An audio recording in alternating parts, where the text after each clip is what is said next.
After we eloped, my husband's parents cut him off and declared, "You either leave her, or you lose everything." My husband turned to me and said, "We have no choice." I smirked and said, "Actually, we have plenty of choices." Their smug faces vanished when they realized who had more power than they thought. I never thought I'd be the type of person to end up in an all-out war with my in-laws, but here we are.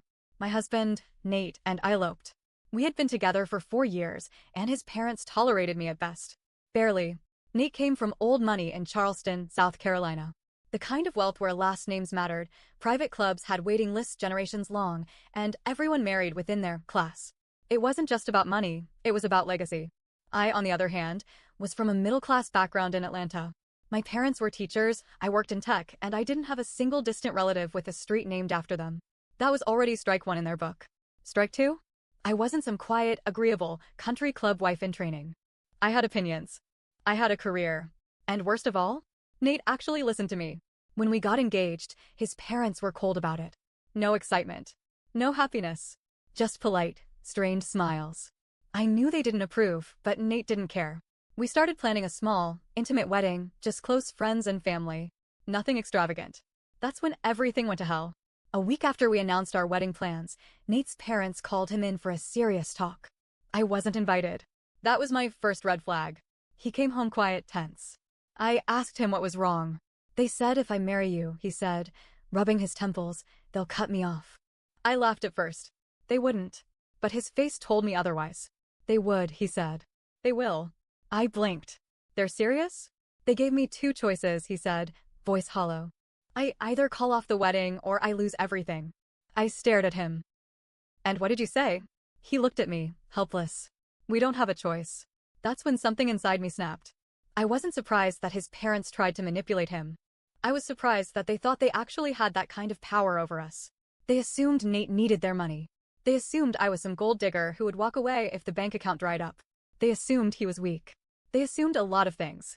They were wrong. I smirked. "Actually," I said, leaning forward, "we have plenty of choices." Here's what his parents never bothered to learn. 1. Nate had his own career. His parents loved to act like their wealth was the only thing keeping him afloat, but he had a great job in tech, one that paid more than enough for us to live comfortably. I had been helping him move his investments into separate accounts, too, just in case. 2. I wasn't after their money. I made my own. I had savings. I didn't need or want their inheritance, their trust funds, or their connections. 3. We didn't owe them anything. The way they talked, you'd think they built Nate from scratch. But he had worked hard, built his own skills, and their money had little to do with his actual success. 4. I wasn't the weak link. They thought they could scare me off. They thought the threat of losing money would send me running. I wasn't going anywhere. The next time we saw them, Nate told them our decision. "We're still getting married." His mother, Margaret, stiffened. His father, Richard, scoffed. "Then you're out," Richard said. Just like that. No emotion. No hesitation. Nate nodded. "Okay." Silence. Margaret blinked, her mouth tightening. Richard narrowed his eyes. "That's it?" "Okay." "Yes," Nate said, standing taller. "That's it." Margaret's jaw clenched. "You don't understand. If you go through with this, you'll lose everything." I almost laughed. "We understand perfectly," I said. "Do you?" She frowned. Richard leaned forward, arms crossed. "Where will you even go?" I pulled out my phone, scrolled for a second, then turned the screen to face them. 2 one-way tickets to Italy. Their faces fell. "We're leaving next week," I said cheerfully. Margaret's hand clenched on the armrest of her chair. "You're making a mistake." I smiled. "Or maybe you are." For the first time in their entire lives, they had no control. And they hated it. We left. Nate and I packed our things, subleased our apartment, and boarded a plane to Italy. Just like that, we were gone. For the first few months, it was bliss. We rented a small but beautiful place in Milan, spent our days exploring the city, eating pasta in tiny cafes, and reminding ourselves that we were free. No more cold, passive-aggressive phone calls. No more expectations. No more feeling like we had to prove ourselves to people who would never accept me anyway. But peace never lasts when people like them are involved. One evening, after months of silence, Nate's phone rang. He glanced at the screen, then showed it to me. "Margaret." I raised an eyebrow. "You sure you want to answer that?" He hesitated, then sighed and pressed decline. Less than a minute later, a text came through. "You need to call me. It's urgent." Nate ignored it. Then another. "This isn't a joke. There's a situation with the company." Still nothing. Then one more. If you don't call us back, we will be forced to take legal action. Legal action? Legal action? Now that got our attention. Nate frowned and finally called them back. I put the phone on speaker. Margaret picked up instantly. Nathan. He was quiet for a second. Mom. She exhaled, relieved. Thank God. What do you want? She hesitated. Then Richard's voice came through, cold and clipped. We need you to come back. Now. We exchanged a look. Why? Nate asked. The line was quiet for a moment. Then Margaret, voice tight, admitted, the company is in trouble. Apparently, things had gone downhill fast after Nate left. Richard, who had spent his entire life owning a business, but never actually running one, quickly found himself in over his head. Without Nate there to manage things, their outdated business model started crumbling. Investors were getting nervous. Their biggest clients were pulling out. And worst of all, there was a fraud investigation. Somehow, between the fancy dinners and backroom deals, Richard had gotten sloppy. The company's finances were being audited, and things were not adding up. If they didn't fix it fast, they could lose everything. And now, after disowning their son, they were calling him to clean up their mess. Nate sat back, rubbing his jaw. So let me get this straight, he said slowly. You tried to control my life. You cut me off. You threatened me. And now that you need something, I'm suddenly good enough to call? Richard had the audacity to sound offended. It's not about that, Nathan. This is family business. Family business? I cut in. You mean the same family that told us we were out? Margaret ignored me. We made a mistake, she said carefully. And now we need you. Nate's fingers drummed against the table. And what do I get out of this? There was silence. Finally, Richard exhaled. You get your place back. I almost choked. He wasn't offering money. He wasn't offering an apology. He was offering a chance to come crawling back, to be their obedient son again. I looked at Nate, expecting him to laugh in their faces. But instead, I saw something flicker across his expression, something I hadn't seen in a long time. Anger. Not frustration. Not disappointment. Deep, burning anger. He turned off the speaker, pressed the phone to his ear, and said, I'll think about it. Then he hung up. I stared at him. You're not actually considering it. He didn't answer right away. Instead, he got up, paced the small apartment, hands on his hips. Finally, he said, I want to see how bad it really is. I frowned. Why? Because if they're desperate enough to ask for my help, he said, that means they're desperate. I crossed my arms. And what? You're gonna go back and save them? He shook his head. No, he said, his voice calm. Too calm. I'm going back to destroy them. 2 weeks later, we were back in Charleston. We didn't tell Richard and Margaret we were coming. Nate wanted the upper hand, and showing up unannounced gave us exactly that. When we pulled up to their estate, things already felt different. The house was still massive, still looked like something straight out of Southern living, but it wasn't the same. The perfectly manicured lawn had weeds creeping through the flower beds. A few of the upstairs windows were dark, as if the family had shut down parts of the house to save money. We stepped inside without knocking. The butler, yes, they still had one, looked startled to see us, but said nothing. Margaret came rushing in from the parlor. She froze mid-step, pressing a hand to her chest. Nathan, she breathed, like she had summoned him with sheer willpower. Then her eyes flickered to me, and her face twitched. Oh, she said, much less warmly. And you. Nice to see you too, I said flatly. Richard strode in from his office, eyes sharp as ever, but there was something else in them this time, something unfamiliar. Worry. They weren't in control anymore. And they knew it. Nate gave them a long, assessing look. So, he said, tilting his head, tell me how bad it really is. Richard tried to make it sound less disastrous than it was. The investigation is a nuisance, he said, waving a hand like it was nothing. Some paperwork discrepancies. Easily fixable. Nate raised an eyebrow. Discrepancies? Or fraud? Margaret sucked in a sharp breath. Nathan, don't use that word. Fraud? I repeated, just to piss her off. Margaret's eye twitched. Richard's jaw clenched. It's complicated, he admitted. But if we fix it now, we can recover. Nate folded his arms. What exactly do you need me to do? Talk to the board, Richard said. Convince them to stay. Assure them the company is stable. We need you to be the face of this.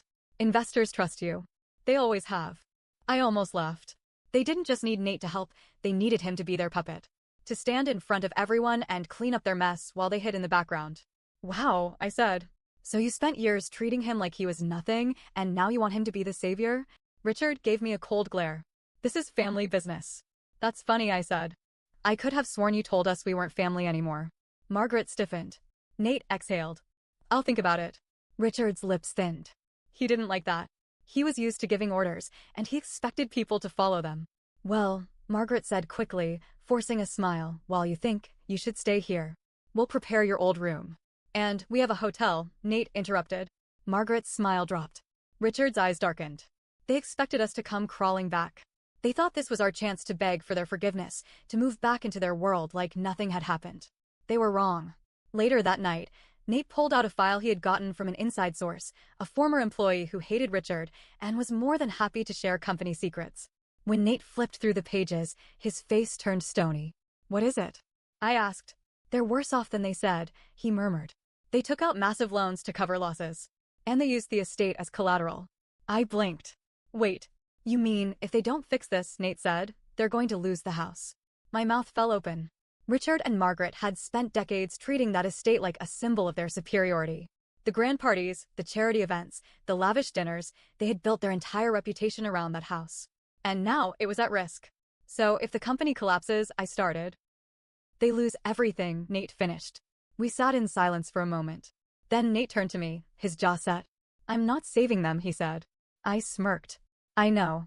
Because now? We had leverage. And we were going to use it. The next morning, Nate and I arrived at the company's board meeting uninvited. We had done our homework. We had every financial record, every questionable deal, and every shady contract printed and highlighted. Nate had spent half the night making phone calls to old colleagues and board members. Everyone knew something was wrong, but no one knew just how deep it went. Until now. When we walked in, Richard and Margaret were already seated at the long mahogany conference table, surrounded by the company's most powerful executives. Margaret's eyes widened. What are you doing here? Nate ignored her and took a seat at the head of the table. Richard stiffened. Nathan, this is a private. Nate cut him off. I have something to say. The board members looked between them, sensing the tension. Then Nate dropped the stack of files onto the table with a loud thud. Silence. I know everything, he said. Margaret's hand twitched against the table. Richard's face darkened. I know about the offshore accounts, Nate continued. The falsified reports. The loans you took out under the company's name. The ones you can't pay back. The room was deadly quiet. A few of the executives started flipping through the papers. One of them, a man who had been on the board for years, looked up, pale. Richard, is this true? Richard's jaw was clenched so tight I thought his teeth might crack. This is taken out of context. Oh, it's perfectly in context, Nate said. You've been covering losses for years. You've been lying to the board. And now, the house of cards is about to collapse. A murmur spread across the table. Margaret turned to Nate, voice low and pleading. Nathan, please, Nate didn't even look at her. I came back to see how bad it was, he said. And now I know. But I'm not here to save you. I'm here to watch it burn. Richard snapped. He shot up from his chair, slamming his fist against the table. You ungrateful little shit, he snarled. After everything we've done for you, you mean after everything you've done to me? Nate shot back. Margaret grabbed Richard's arm, panic in her eyes. Stop, she whispered. This isn't the time. But it was too late. Richard turned back to the board, desperate now. You can't listen to him. He's been gone. He doesn't know what he's talking about. One of the older board members, a woman with sharp eyes, exhaled and tossed the papers onto the table. It's over, Richard, she said. Richard's face paled. Another board member cleared his throat. We need to call an emergency vote. Effective immediately. I saw the realization hit Margaret first. She turned to her husband, eyes wide. They're voting you out. Richard's hands trembled. No, he whispered. But one by one, the board members raised their hands. Richard and Margaret were done. Security escorted them out of the building. Margaret was silent, her face blank. Richard was shaking with fury. When we stepped outside, he rounded on Nate. You think you won? He spat. You think you've proven something? Nate stared at him. I didn't need to prove anything. Margaret swallowed. Nathan, for the first time, her voice wasn't cold. It was small. We're your parents. Nate's expression didn't change. Not anymore. She flinched like he had slapped her. Richard let out a hollow laugh, shaking his head. You'll regret this. One day you'll need us. Nate turned, took my hand, and walked away. We never looked back. A month later, the estate was foreclosed. Richard and Margaret tried to fight it, tried to salvage something, but there was nothing left to salvage. We didn't see them leave. But we did see the for sale sign go up in their front yard. And then, a few weeks later, we bought the house. Because some legacies? They belong to the ones who earn them.